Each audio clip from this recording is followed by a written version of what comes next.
जमीन का विवाद कोई नई बात नहीं है, लेकिन जब जमीन के कागज, लोगों के घर और धार्मिक संस्थाओं के अधिकार एक दूसरे से टकराने लगे, तब मामला सिर्फ संपत्ति का नहीं रह जाता, बल्कि लोगों के भविष्य और पहचान का सवाल बन जाता है।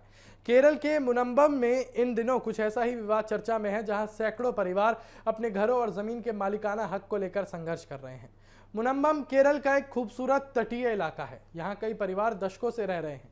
इन लोगों का कहना है कि उन्होंने कानूनी तरीके से जमीन खरीदी, घर बनाए और वर्षों से यहाँ अपना जीवन बिता रहे हैं। लेकिन अब अचानक जमीन के मालिकाना हक को लेकर विवाद खड़ा हो गया है और विवाद की जड़ वक्फ संपत्ति के दावे से जुड़ी हुई है।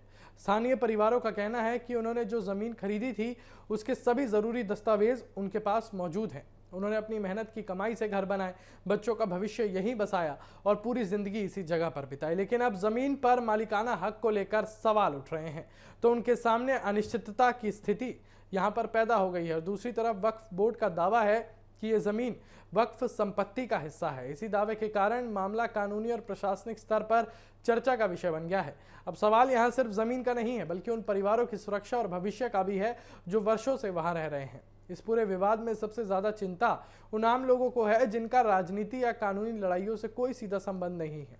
उनके लिए ये सिर्फ जमीन नहीं, बल्कि उनका घर है और वो जगह है जहां उनकी यादें हैं, जहां उनके बच्चों का बचपन बीता है और जहां उन्होंने अपने जीवन के सपने बनाए हैं। और यही वजह है कि मुनम्बम का ये मामला लगातार सुर्खियों में बना हुआ है।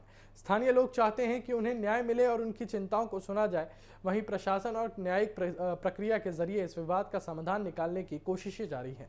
फिलहाल इस पूरे मामले पर सभी की नजर बनी हुई है, क्योंकि ये सिर्फ एक जमीन विवाद नहीं है, बल्कि उन सैकड़ों परिवारों की कहानी है जो अपने घर और अपने अधिकार को बचाने की लड़ाई लड़ रहे हैं। आने वाले दिनों में अदालत और संबंधित संस्थाओं के इस फैसले इस विवाद की दिशा तय करेंगे। लेकिन आज की तारीख में मुनम्बम के लोगों के लिए सबसे बड़ा सवाल सिर्फ एक है कि जिस जमीन पर उन्होंने पूरी जिंदगी बिताई, क्या उसका मालिकाना हक उनके पास रहेगा या नहीं। यही सवाल इस पूरे विवाद का केंद्र बना हुआ है।